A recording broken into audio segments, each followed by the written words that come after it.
et pour mourir à la croix pour toi. Est-ce que tu es en train de contempler ce Dieu? Il s'appelle Dieu, mais il est venu sur terre pour qu'on l'appelle enfant, bébé. Alléluia. Il s'appelle Dieu, mais il est venu naître dans des conditions qui ont tous étonné les gens de son environnement. Il s'appelle Dieu, mais il est venu pour traverser les mêmes épreuves que tous les bébés traversent. Il s'appelle Dieu, mais il a accepté de revêtir un corps qui souffre de temps en temps. Il s'appelle Dieu, mais il a accepté de passer par une femme. Alléluia. Il s'appelle Dieu, mais il a accepté de naître dans le ventre d'une femme. Une femme que lui-même a créée. Une femme que lui-même a créée. Ah, il s'appelle Dieu, mais il a décidé de naître par cette femme. Il a décidé de naître par cette femme. Alléluia. Ah, il s'appelle Dieu. Il est Dieu. Ah, mais il a accepté. Ah, bien-aimé, ta vie ne peut que changer à côté de Dieu. Alléluia. Est-ce que tu contemples ce Dieu qui vient nous rejoindre dans sa présence? Il dit là où 2 ou 3 sont réunis, que ce soit des hommes, que ce soit des femmes, que ce soit les jeunes, réunissez-vous, moi je viendrai. Il est là ce matin. Il est là ce matin. Ah, Jésus. Alléluia. Mosa lisi nanga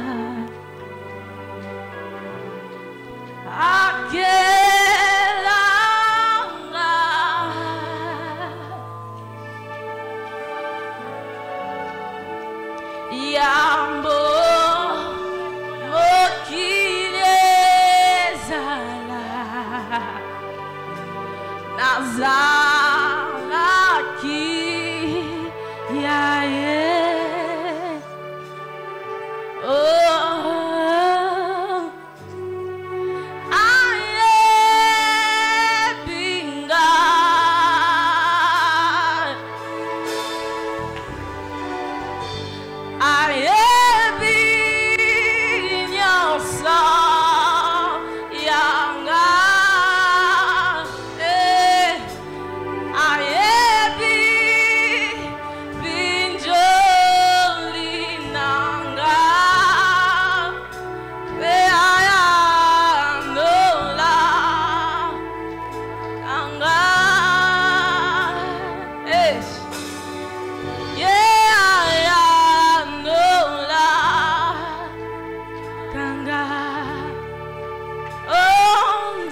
Dieu d'éternité.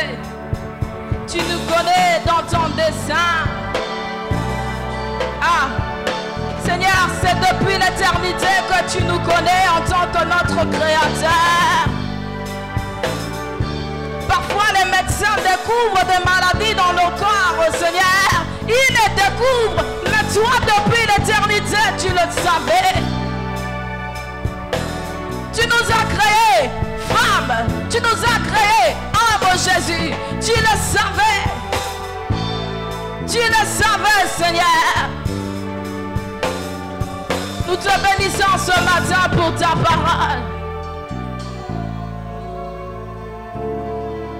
Cette année, nous voulons servir selon le dessein de Dieu. Ah, le Dieu qui nous a connus d'avance.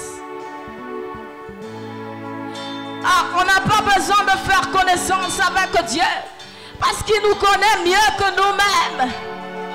Tu n'as pas besoin de dire tes défauts à Dieu. Il te connaît déjà. Alléluia.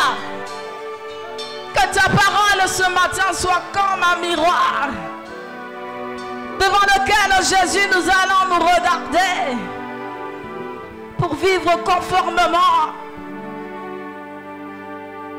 à cette révélation, Jésus. C'est dans le nom de Jésus-Christ. Nous avons ainsi prié. Amen. Est-ce que tu peux acclamer ton Dieu? Ah, il te connaît. Il te connaît ce matin. Il t'a connu d'avance et il t'aime. Il n'y a aucun homme sur terre qui t'aimera plus que Dieu. Alléluia. Que Dieu vous bénisse. Vous pouvez reprendre place. C'est pour moi un honneur d'apporter la parole du Seigneur ce matin. Et je rends grâce à Dieu pour la vie et la bonne santé. Je rends grâce à Dieu qui nous a accompagnés depuis le mois de janvier. C'est notre dernier dimanche du mois. Et le Seigneur nous a fortifiés dimanche après dimanche. Je bénis le Seigneur aussi pour le révérend Reid Sengda ainsi que tout le comité local pour cette marque de confiance. J'aimerais continuer à exploiter un texte dans le livre des Actes des Apôtres pour rejoindre la pensée de Dieu à travers la communion fraternelle.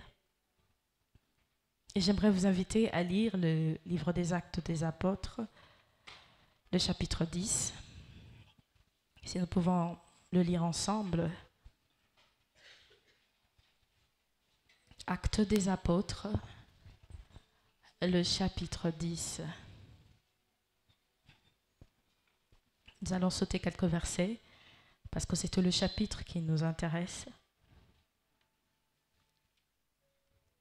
Il y avait à Césarée un homme nommé Corneille, centenier, dans la cohorte dite italienne. Cet homme était pieux et craignait Dieu avec toute sa maison. Il faisait beaucoup d'aumônes au peuple et priait Dieu continuellement. Vers la 9e heure du jour, il vit clairement dans une vision un ange de Dieu qui entra chez lui et qui lui dit « Corneille ». Les regards fixés sur lui et saisi d'effroi, il répondit « Qu'est-ce, Seigneur ?» Et l'ange lui dit « Tes prières et tes aumônes sont montées devant Dieu. » Et il s'en est souvenu. Verset 5. « Envoie maintenant des hommes à Jopé et fais venir Simon surnommé Pierre. Il est logé chez un certain Simon, courrier, dont la maison est près de la mer. » Dès que l'ange qui lui avait parlé fut parti, Corneille appela 2 de ses serviteurs et un soldat pieux d'entre eux, d'entre ceux qui étaient attachés à sa personne. Et après leur avoir tout raconté, il les envoya à Jopé. Alléluia, nous allons sauter quelques versets. Verset 10. On peut commencer par le 9. Le lendemain, comme ils étaient en route, les serviteurs de Corneille, et qu'ils approchaient de la ville, Pierre monta sur le toit vers la 6e heure pour prier. Il eut faim et il voulut manger. Pendant qu'on lui préparait à manger, il tomba en extase. Il vit le ciel ouvert et un objet semblable à une grande nappe attachée par 4 coins.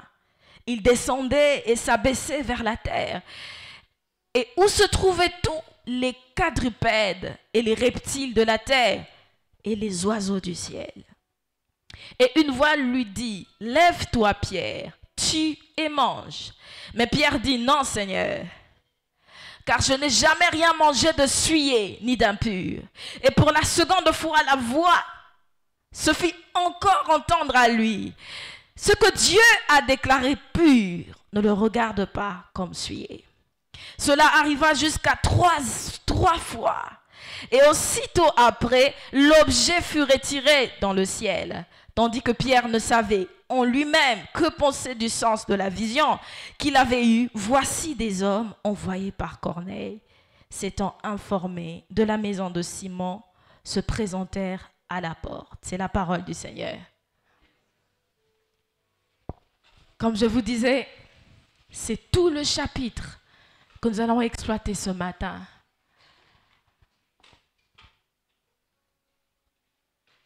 Servir au dessein de Dieu dans la communion fraternelle. Tel est notre thème ce matin. Servir au dessein de Dieu dans la communion fraternelle. Pour vous faire un petit résumé de ce texte que nous venons de lire dans le livre des Actes des Apôtres, nous comprenons que l'un des acteurs le plus important dans la mission sera de transformer des systèmes de pensée, c'est l'apôtre Pierre. Il y a une circonstance qui tourne autour de l'apôtre Pierre dans ce texte. Nous avons commencé par comprendre que il y avait un homme appelé Corneille.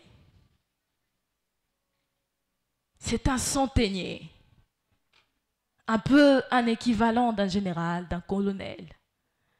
Il avait beaucoup de soldats à sa disposition, un homme fort riche. Et la Bible dit que cet homme-là faisait des aumônes au peuple. Et plus tard, on se rendra même compte qu'il contribuait tellement, même pour les constructions. Alléluia. Corneille. Alors, quelque chose va se passer. Pendant que cet homme était en train de prier, la Bible dit que c'était un homme pieux et qui craignait Dieu. Ce jour-là, pendant qu'il priait habituellement, la Bible dit qu'un ange va lui apparaître. Alléluia. Est-ce que tu peux dire un ange va lui apparaître? Il faut aussi de temps en temps que quand nous prions avec Dieu, qu'il y ait des anges qui nous apparaissent. À Corneille qui faisait seulement des aumônes, des offrandes à l'église, ce jour-là, il priait et un ange va lui apparaître. L'ange lui apparaît pour lui dire quoi? Envoie des hommes à Joppé chercher un certain Pierre. Je vous poserai la question de savoir, est-ce que Corneille connaissait Pierre? Oui, peut-être. Mais ce qui est intéressant, c'est que l'ange lui donne beaucoup plus de descriptions. L'ange lui dit, il est logé chez un certain Simon, corroyeur, dont la maison est près de la mer. Non, Dieu va te donner des précisions. Dieu peut te parler avec des précisions. Les jeunes gens, ils aiment ça parce qu'on appelle ça les prophéties. les paroles de connaissance. Ça existe dans la Bible. Comment moi je peux être dans ma chambre en train de prier et un ange m'apparaît pour me dire, va chercher telle personne, corroyeur, logé à tel endroit et près de la mer. Dieu est capable de vous donner des précisions dans les directives qu'il vous accorde. Ne le sous-estimez pas. Alors il va envoyer 2 de ses serviteurs qui vont se mettre en route. En attendant, pendant qu'ils allaient en chemin, Dieu va donner une vision à l'apôtre Pierre qui était affamé. Bien-aimé, Dieu peut dépêcher tout pour toi. L'apôtre Pierre, la Bible dit qu'il eut faim. Dieu est capable de parler à un homme de Dieu pour ta vie, même au moment où il veut manger. Alléluia. Parce qu'il a faim. Logiquement, ses pensées ne pensent qu'à la nourriture. Mais même en pensant à la nourriture, quand c'est pour ouvrir une saison dans ta vie, Dieu est capable de passer même par une illustration de la nourriture pour toi. Dieu va parler même à un homme de Dieu à table, en famille, en train de manger pour ta faveur. Dieu peut parler à n'importe quel responsable qui doit décompter ta situation au moment même il est en train de manger. Il va parler à un DG pour ta situation. Au moment où il est en train de manger. Il peut le faire. Parce qu'il n'est pas limité. Et la Bible dit qu'il eut faim. Et il fait une vision. Il voit le ciel ouvert. Un objet semblable à une grande nappe, attachée par les 4 points. Et sur cette nappe, des quadrupèdes, des reptiles et des oiseaux. Vous savez qu'en Israël, il y avait beaucoup d'interdictions. Les quadrupèdes, les reptiles, les oiseaux faisaient partie des aliments interdits. Et l'ange lui dit, dans la vision, Dieu lui dit, tue et mange. Apparemment, l'apôtre Pierre avait l'habitude d'obéir après 3 fois. Alléluia. C'est-à-dire que son niveau de doute avant d'agir, tue et mange. Non, Jésus. Et la Bible dit que c'est à la 3e fois. Et après, l'objet s'est retiré. Donc c'était sa spécialité. Parce que vous savez, l'apôtre Pierre, c'était un homme très mature. Il jugeait de tout. Il réfléchissait. Tue et mange jamais. Mais après que la vision ou la nappe fut partie, c'est alors que les hommes vont arriver pour dire que nous cherchons Pierre. De la part d'un certain Corneille qui veut que vous le rejoigniez à la maison. Et c'est plus tard que l'apôtre Pierre va comprendre que le Seigneur l'emmenait à apporter l'évangile, même aux païens. Alléluia. Facilement, l'apôtre Paul pouvait s'allier avec les païens. Mais l'apôtre Pierre gardait encore beaucoup de réserves pour les non-juifs. Alléluia. Et en quoi ce passage peut nous interpeller ce matin?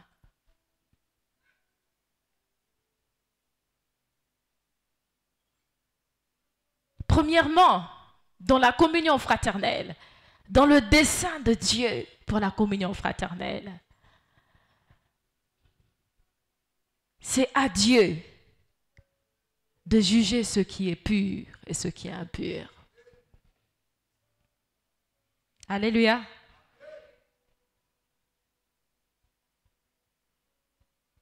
Le verset 14 dit, mais Pierre dit, non Seigneur, car je n'ai jamais rien mangé de souillé ni d'impur. Et pour la seconde fois, la voix se fit encore entendre à lui. Ce que Dieu a déclaré pur, ne le regarde pas comme impur. Alléluia. Dans ces quelques mots, nous pouvons étudier la problématique de l'Église au Congo. Alléluia. Autour de l'appartenance, facilement, nous arrivons à qualifier les autres d'impurs. Et nous trouver purs. Sans pour autant rappeler à Pierre d'où lui venait. C'était le même qui avait régné Jésus, n'est-ce pas? C'était le même qui était un pécheur. C'était le même que Dieu avait tiré de quelque part.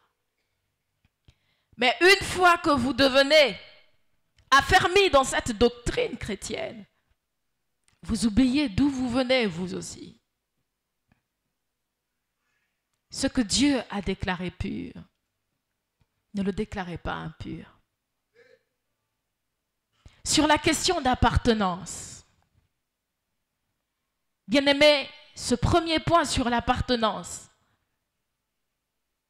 j'aimerais nous rassurer ce matin que tous nous faisons partie de la famille de Dieu. Alléluia.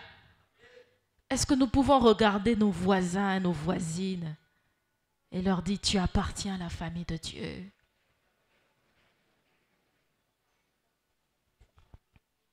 Ce n'est pas une appartenance qui s'est créée à partir du jour où tu as donné ta vie à Christ, physiquement. Mais c'est une appartenance d'abord spirituelle, transcendantale. Elle est beaucoup plus invisible que visible. Alléluia. Corneille n'était pas l'un des disciples. Corneille ne donnait que de l'aumône. Mais il appartenait à la famille de Dieu. Cette prise de conscience que nous appartenons tous à la même famille va nous permettre de travailler ensemble pour la gloire du même Père. Alléluia. Si tu es le Fils de Dieu, ton voisin aussi est le Fils de Dieu. Si tu es la fille de Dieu, ta voisine aussi est la fille de Dieu. C'est nous, en tant qu'humains, qui commençons à catégoriser les choses jusqu'au point de penser qu'il faut que ce soit les hommes ou les femmes. Dans la famille de Dieu, il n'a pas besoin de savoir que vous êtes homme ou femme. Vous êtes son enfant. Alléluia. Et malheureusement, certaines femmes prennent du recul dans les choses de Dieu à cause de toutes ces paroles. J'aimerais dire à une femme ce matin, tu appartiens à la famille de Dieu. On n'a pas besoin de le publier. Tu appartiens à la famille de Dieu. Tu n'es pas moins servante de Dieu. Tu l'es entièrement. Tu l'es efficacement. Tu l'es pleinement. Est-ce qu'il y a des mamans dans la salle qui peuvent acclamer le Dieu qui les considère comme membres de leur famille? C'est le mois de mars. Alléluia. Femme, tu appartiens à la famille de Dieu. Les structures peuvent penser ce qu'elles pensent. Nous ne recherchons pas un titre, mais nous recherchons l'amour de ce Dieu. Il est mort pour nous aussi. Il est mort pour les femmes et pour les hommes au même moment. Il n'y a pas eu un moment, il est mort d'abord pour les hommes, après il est mort pour les femmes. Vous appartenez à Dieu. Nous appartenons à Dieu. Toutes les créatures de Dieu lui appartiennent. Même les animaux lui appartiennent. Vous savez, les femmes, nous sommes tellement discriminées, que ce soit dans le monde professionnel, que ce soit partout. On nous rappelle qu'on est femme comme si on ne savait pas qu'on l'était déjà. Bien-aimés, nous appartenons à Dieu. Il est mort pour nous au même moment, à la même seconde. Il n'a pas fait 2 morts ou 3 morts pour les femmes, les hommes et les jeunes. Il est même mort pour les jeunes, hein? Au même moment qu'il est mort pour les parents. Il est mort pour toutes les générations. Il est mort pour vous. Il n'a pas dit je meurs pour les jeunes d'abord, et puis je meurs pour les papas, et puis je meurs pour les mamans. Il est même mort pour les bébés. On peut réclamer le sang de Jésus dans la vie d'un bébé, parce que Christ est mort pour lui. Alléluia. Et cet acte, personne d'autre ne peut le reproduire. C'est par l'œuvre de la croix que nous sommes ce que nous sommes. Vous savez, aujourd'hui, dans la communauté chrétienne, il y a des gens qui ont cette philosophie comme Pierre. Et parfois, ce n'est pas nécessairement des responsables, mais c'est en nous-mêmes.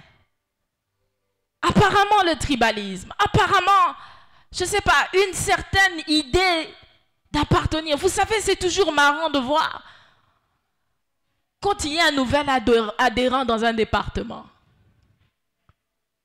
Ils se sent un peu seuls. Montrez-lui qu'il appartient à la famille. Quand il y a un nouveau converti, montrez-lui qu'il appartient à la famille. Alléluia. Ne lui faites pas comprendre que c'est un novice. Ne lui faites pas comprendre qu'il vient d'arriver, parce que lui-même il sait qu'il vient d'arriver. Aimez-le. C'est ce que Dieu est en train de faire comprendre à Pierre. Tue et mange. Que ce soit des quadrupèdes, des reptiles ou des oiseaux. Tue et mange. Parce que ce que Dieu a déclaré pur, tu ne peux pas le déclarer impur. Bien-aimés, nous appartenons à une famille céleste. Nous bénéficions de l'héritage d'un amour qui nous a, je ne sais pas, la Bible dit qu'il ne nous a juste pas aimés, il nous a tant aimés. Il y a une grande dose d'amour de Dieu pour nous. Mais pourquoi, en tant que frères et sœurs, nous refusons que cet amour coule au travers de nous? Pourquoi nous avons la haine? Pourquoi nous nous jalousons? Pourquoi? Bien-aimé, si tu es le Fils de Dieu, ton voisin aussi l'est. Nous avons un même Père. Et ce Père nous aime tous de la même façon. Ne pensez pas que c'est parce que vous avez commencé peut-être à servir tôt que Dieu vous aime plus que celui qui vient de commencer de servir. Il aimait avant sa naissance. Le plan de son dessein, c'était de distribuer de l'amour à chacun. L'apôtre Paul dit, nous étions encore pécheurs. Christ était déjà mort. Valorisons les autres. Alléluia. Bien-aimés, nous n'aurons jamais les mêmes grâces, les mêmes dons. Mais valorisez la grâce de votre frère parce qu'il appartient à votre famille. Est-ce que tu peux dire à ton voisin, tu es mon frère, tu es ma sœur. Tu es mon frère et je t'aime. Tu es mon frère, je t'aime comme ça. Malheureusement, on le fait seulement lors du culte. J'ai bien envie qu'on le refasse après le culte. Comment nous nous saluons? Il dit, mon frère, je t'aime beaucoup. Tu es de ma famille. J'aime bien te voir, tu es mon frère. Tu es ma sœur. On n'a pas besoin de voir que les défauts. Concentrons-nous sur les qualités. Valorisons les qualités. C'est ce que Dieu disait à Pierre. Tue et mange. Ne regarde pas, bon, c'est un reptile. Ne regarde pas la forme extérieure.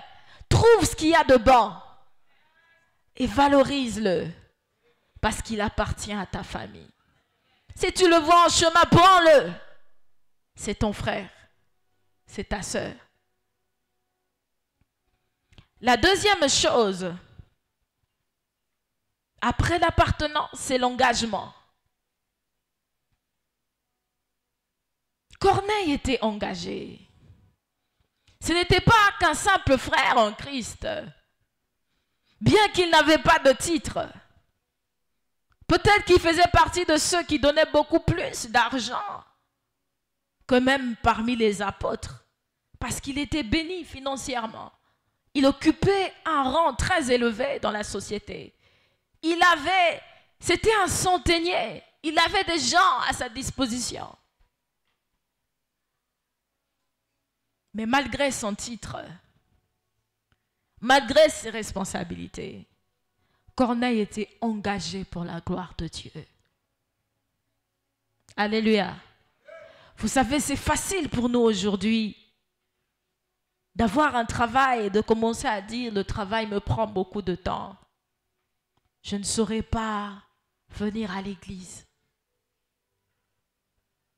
Je suis en péché. Non. Seigneur, ces derniers temps, je ne peux pas te servir.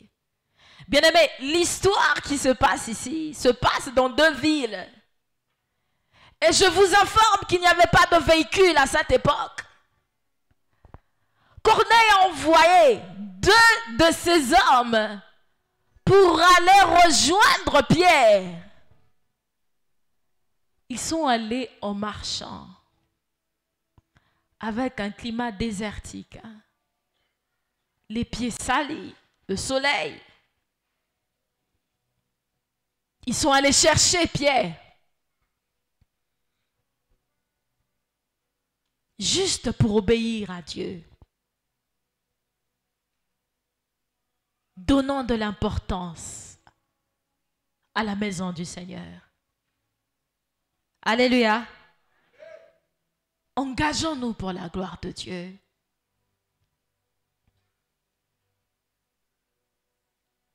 Servir au dessein de Dieu pour être un peu plus visible par Dieu. Il faut le servir. Dieu ne se révèle pas à n'importe qui. Il se révèle aux gens qui le servent. Il ouvre facilement les portes. Il est rédevable à ceux qui le servent. Il n'est pas rédevable à toutes les créatures. Mais il a fait des promesses et des promesses pour ceux qui le servent. Ce qui fait qu'il pouvait préparer un serviteur de Dieu comme Pierre pour aller à la rencontre de Corneille. Pour vous dire que ce serait impossible. Pierre ne pouvait pas s'approcher de lui. Mais parce que c'était dans le dessein de Dieu. Mais parce que Corneille aussi servait avec ses aumônes, l'impossible est devenu possible.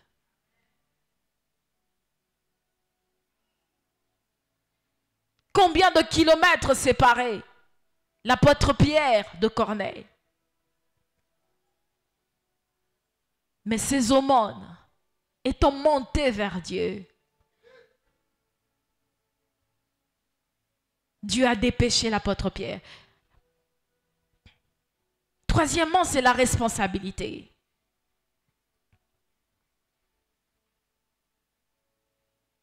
Quelque chose va se passer quand l'apôtre Pierre va arriver dans la maison de Corneille.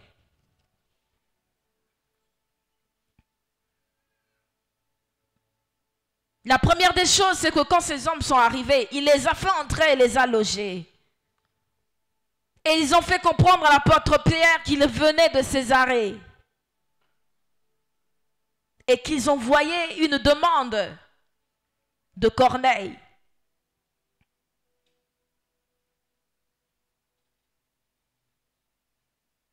Le verset 29 dit, « C'est pourquoi je n'ai pas eu d'objectif à venir, d'objection à venir, puisque vous m'avez appelé. » Ça, c'est comme l'apôtre Pierre arrive.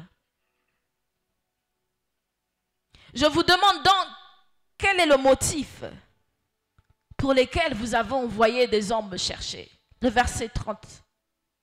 Corneille dit, « Il y a 4 jours, à cette heure-ci, je priais dans ma maison.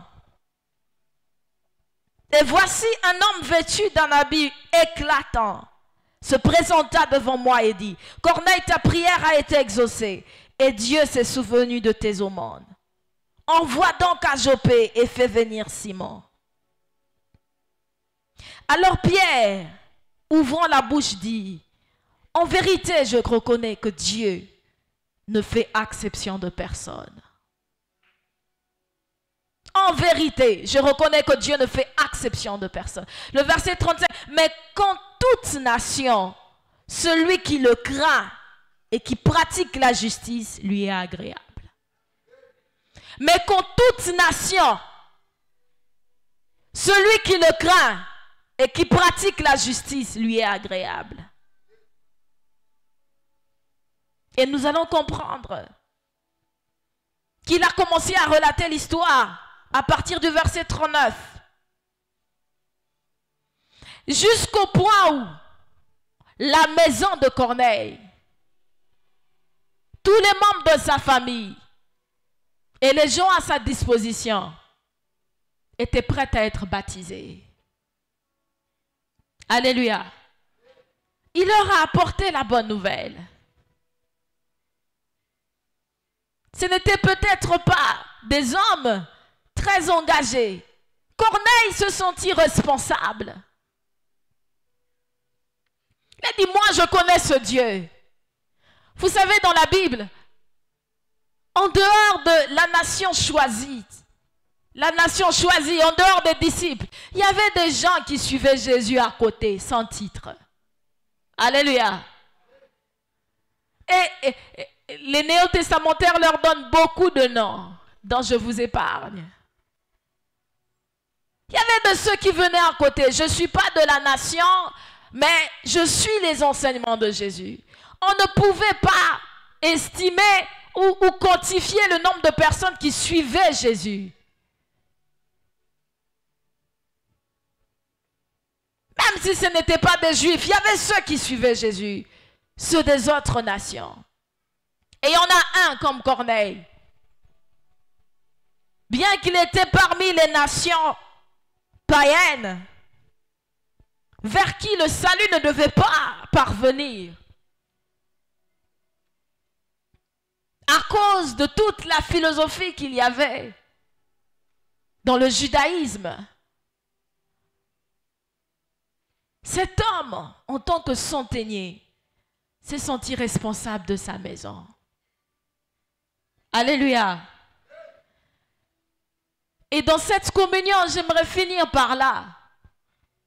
Chers parents, chers jeunes, sentons-nous responsables du salut des membres de nos familles. J'ai commencé par nous dire que nous faisons partie de la plus grande famille au monde.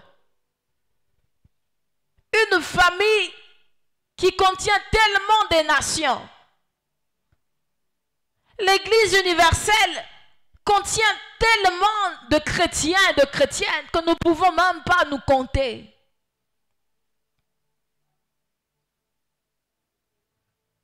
Mais il est important pour nous de faire en sorte aussi que nos membres de famille biologique appartiennent à la grande famille. Alléluia. Il est important que les membres de notre famille biologique entrent aussi dans cette famille. C'est la responsabilité qu'a ressentie Corneille.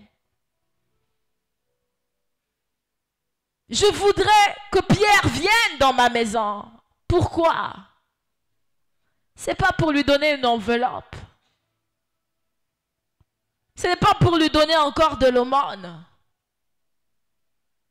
En donnant ses aumônes, Corneille disait à Dieu, souviens-toi de ma famille. Fais grâce à ma famille. Parce que quand l'apôtre Pierre est venu, il lui dit, ta prière a été exaucée. Laquelle? Celle où il voulait que le salut entre dans sa maison. Dieu va exaucer quelle prière pour ta famille? Bien-aimés, ça ne sert à rien de fermer les yeux sur ce qui se passe dans votre famille. Décidez-vous de prier. Alléluia. Le dessein de Dieu voudrait aussi que ta famille soit sauvée. Josué pouvait dire, moi et ma maison, nous servirons l'Éternel. Bien-aimé, tu as arrêté de prier pour ta famille. Pourquoi? Tu es fatigué. Ils sont incrédules à ce point. La Bible ne nous dit pas, ça fait combien de temps Corneille faisait des offrandes, des aumônes. Mais son plus grand souci, c'était que sa famille soit sauvée à travers ses aumônes. Quand tu viens donner tes dîmes, tu donnes tes offrandes, qu'est-ce que tu dis à Dieu? Corneille lui disait, Seigneur, je te donne mes dîmes, je te donne mon offrande, je te donne mes aumônes. Souviens-toi de ma famille.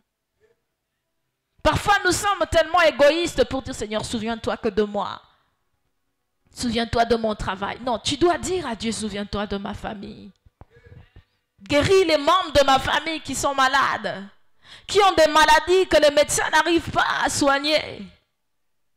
Bénis ma famille, que les gens se marient, au-delà de tous les liens qui puissent exister. Bénis ma famille, qu'il n'y ait plus de cas d'AVC. Bénis ma famille pour que les chômeurs retrouvent du travail. Tu ne pries que pour toi. Tu es quel genre de frère? Quel genre de sœur en Christ? Bien-aimés, sentons-nous responsables de notre famille. Tel est le dessein de Dieu. Même si votre père est occultiste, mais priez pour lui. Qui vous a empêché de prier pour lui? Un centenier. Il savait dans quoi il se trouvait. Il avait peut-être des frères et sœurs qui ne pouvaient jamais croire en Dieu. Parce qu'il savait que ce qui leur faisait vivre, c'était les moyens financiers. Il a dit, les moyens financiers, j'en ai. Ma famille ne manque de rien. Mais ma famille manque Jésus. Ma famille ne manque de rien. Ma famille a tout. Mais ma famille n'a pas Jésus. Et je ne sais pas comment acheter Jésus. Ah, ma famille a tout, mais ma famille n'a pas Jésus-Christ de Nazareth. Le centenier avait des moyens pour tout acheter, mais ne pouvait pas acheter le salut de ses frères et sœurs. On ne peut que le faire dans la présence de Dieu. J'aimerais que ce matin tu dis, Seigneur, je ne sais pas acheter la conversion de mon père. Je ne peux pas accepter la conversion de mon oncle. Je ne sais pas accepter la conversion de mon père, de ma sœur. Ah, je viens seulement dans ta présence. Je mets une offrande pour que tu t'en souviennes. Et je continuerai à mettre cette offrande jusqu'à ce que tu te souviennes de toute ma famille. Bien-aimé, qu'est-ce qui te motive à mettre les offrandes? Corneille venait, il dit, je mets quelque chose pour ma famille. Je veux que l'apôtre Pierre vienne. Je veux que le salut que je ne sais pas acheter, que tu me l'accordes. Bien-aimé, ta famille a tout sauf Jésus. Est-ce que tu peux commencer à penser à ta famille? Alléluia. Est-ce que tu peux penser à ta famille? Bien-aimé, être chrétien ne veut pas dire se contenter d'appartenir à une communauté. Être chrétien, c'est de penser aussi à faire entrer les autres dans cette communauté. Commence par les membres de ta famille. Dis Seigneur, comme il est peut-être malade, moi je veux prier pour lui et quand il sera guéri, je lui dirai c'est mon Jésus qui t'a guéri. Comme il cherche peut-être du travail, je lui trouverai du travail, je dirai mais c'est mon Jésus qui te l'a donné. Bien-aimé, quels actes tu comptes poser pour que les membres de ta famille biologique entrent dans la grande famille de Dieu? Ah, dans ta famille, il n'y a que des coulonnaires. Et quelle offrande tu fais? Il n'y a que des rebelles dans ta famille, mais comment tu pries? Est-ce que tu peux venir ce matin dire, Seigneur, moi comme Corneille, je mets une offrande pour la conversion de mes cousins qui sont des bandits, qui sont peut-être dans le koulouna? Est-ce qu'il y a des gens qui ont des membres de famille qui sont dans l'occultisme, dans la magie, dans la sorcellerie? Est-ce que tu peux dire, Seigneur, comme Corneille, je veux juste mettre une offrande ce matin pour que tu te souviennes? Parce que là où moi je suis limité, Seigneur, que mon offrande t'atteigne ce matin. J'ai parlé de toutes les manières. Bien-aimé, Corneille était fatigué de parler. Il a dit j'ai parlé. Parce il faut que l'apôtre Pierre vienne. Peut-être même que tu peux donner l'offrande ce matin pour que ce membre de famille la croise l'homme que Dieu va utiliser pour sa conversion cette année. Tu pries de quelle façon? Est-ce que tu peux bouger le ciel? Oh, l'apôtre Pierre dit, quand il eut la vision, il vit le ciel ouvert. Il faut qu'un ciel ouvert s'ouvre. Ah, pour que la conversion de membres de tes familles ait lieu cette année. Parce que c'est dans le dessein de Dieu. Oh, bien-aimé, tu as des nièces, tu as des neveux, répandus dans le monde entier. Parfois, tu vois comment certains sont tombés dans la dépravation de mœurs. Mais tu fais quoi? Tu vas rester une tante qui observe. Fais comme Corneille. Dis, Seigneur, Dieu des cieux, souviens-toi de moi. Qu'il y ait ne serait-ce un homme, une femme, un jeune homme autour de mes enfants, autour de mes neveux, autour de mes nièces, peut-être même un professeur de classe, ou même un parmi les méchants. Je bénis le Seigneur, j'aimerais finir par ce témoignage. Je connaissais une famille qui avait subi, qui était victime d'une situation très compliquée. Leur jeune fille adolescente, elle devrait avoir peut-être dans 18 ou 19 ans. En allant à l'école, comme c'était une belle demoiselle, est tombée dans une écurie des jeunes filles qui sortaient avec les grands musiciens de ce pays.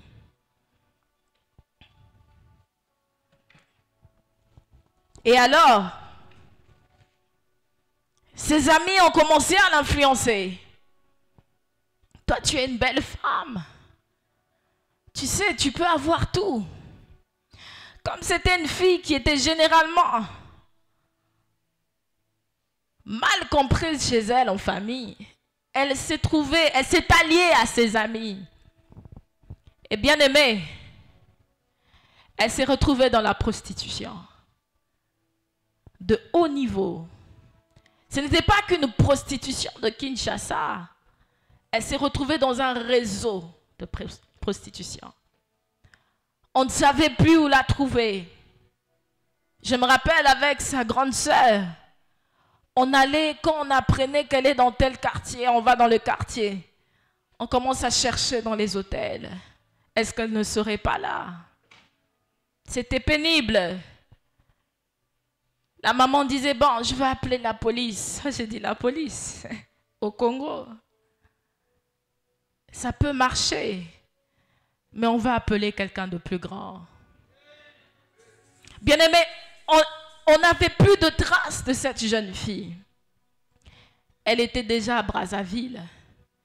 Elle devait rencontrer des grands hommes parce que aussitôt entrée dans la clique, on l'a placée avec les grands parce qu'elle était d'une beauté. Elle devait rencontrer des grands. Bien-aimé, Dieu m'a convaincu d'aller prier dans cette famille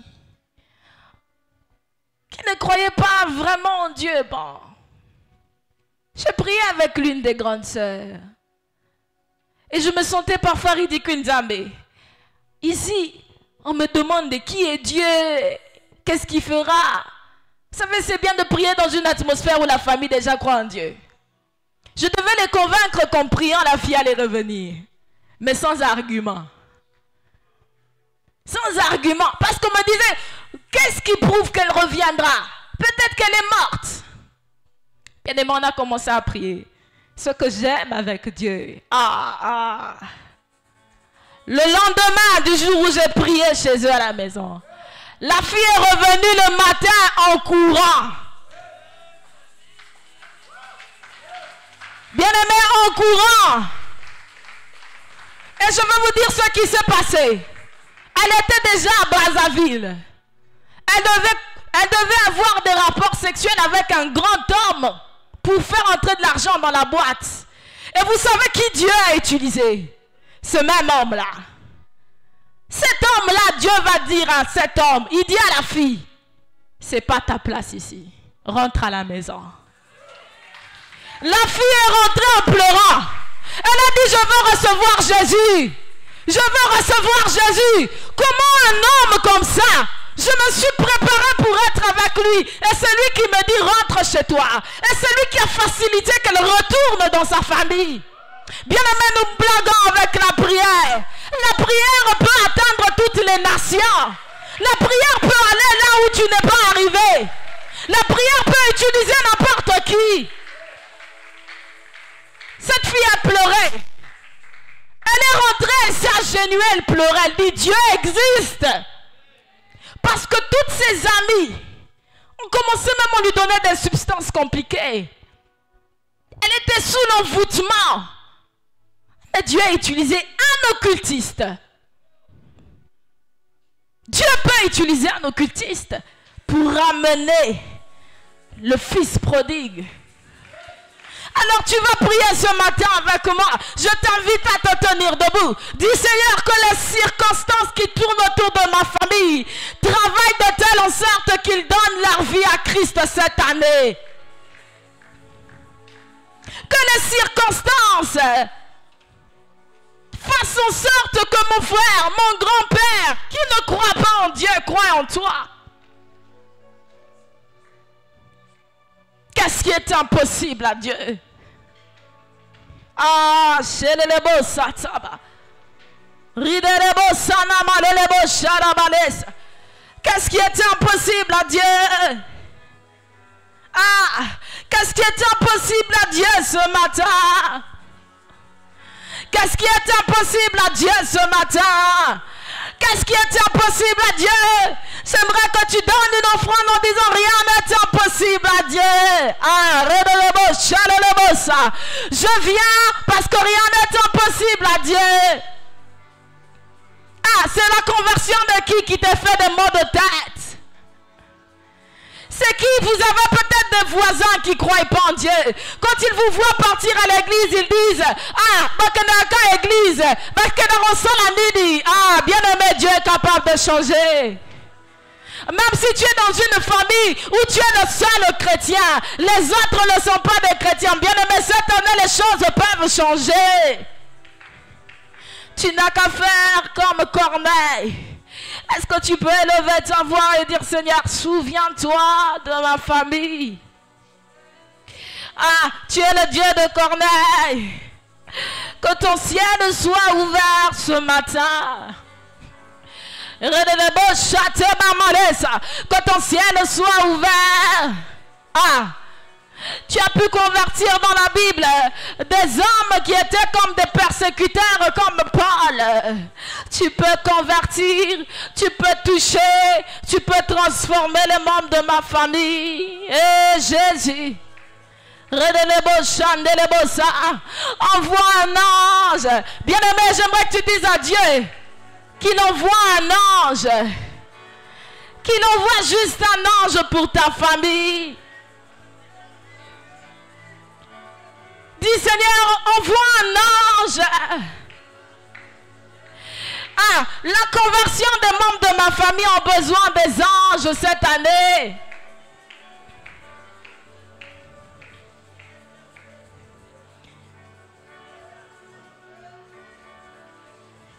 Alléluia.